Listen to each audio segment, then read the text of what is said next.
Graham is at war with his own words.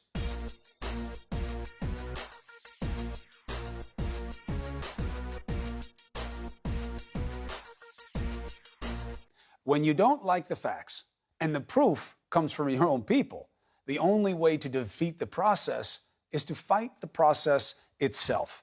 Enter Senator Lindsey Graham.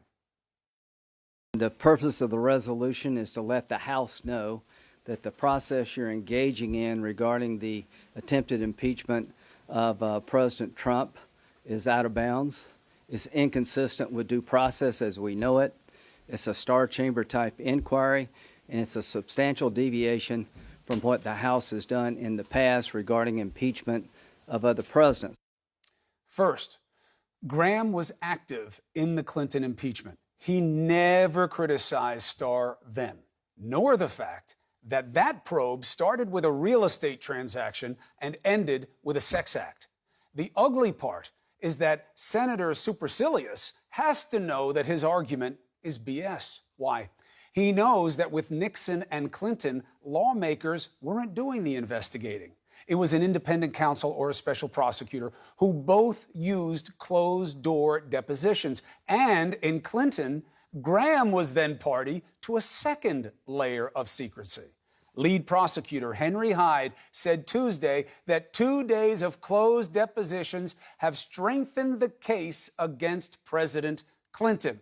And he said the opposite then of what he says now. Proof. The depositions, I think, will determine whether or not we go forward with hearings. I think it's a very smart thing to do is to depose these people and find out what they've got to say and not drag this thing out unnecessarily. Same thing the Democrats say now. Now Graham says it's a lynching. Then it was a very smart thing. But then he sprinkles a little fact with his farce today. Listen. I'm not here to tell you that Donald Trump's done nothing wrong. Really? So that's reverse speak for you know he did do something wrong, and you think you can sell that now because the bar is very major crime to impeach. That's Graham now. But back then, you don't even have to be convicted of a crime to lose your job in this constitutional republic if this body determines that your conduct as a public official is clearly out of bounds in your role.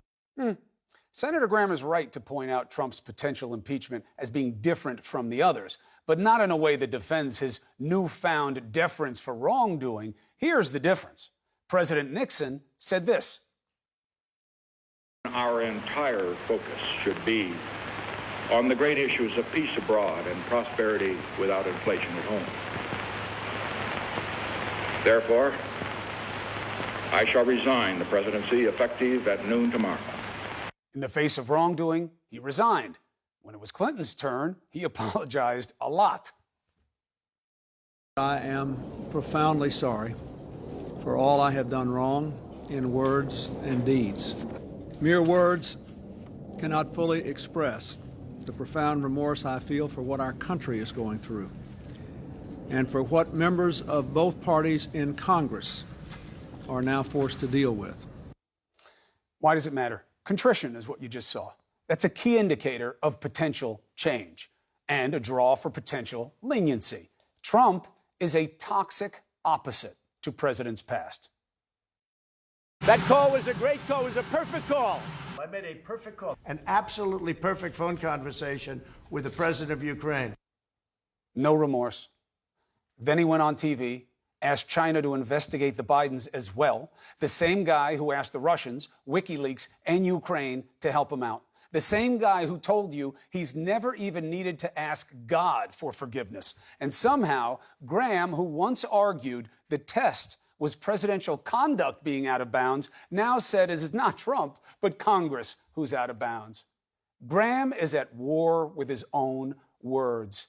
And why? The reason is as ugly as it is obvious. Graham and all the others on the right who know their past proclamations of principle are now anathema to what they're doing. They're mobbish attacks of a process they once embraced. You're not acting like lawmakers, but as defense counsel for a potential lawbreaker. Graham can't be New Coke and Classic Coke at the same time. This hypocrisy would be hysterical if the situation weren't so heavy. Here's the proposition. If you don't want to assess what is obvious and ensure that the presidency is not a constant source of patronage and positioning for personal advantage, honoring your constitutional duty, then resign and join the president's legal team. Because this process is no less fair than impeachment's past. What has changed is you, sir.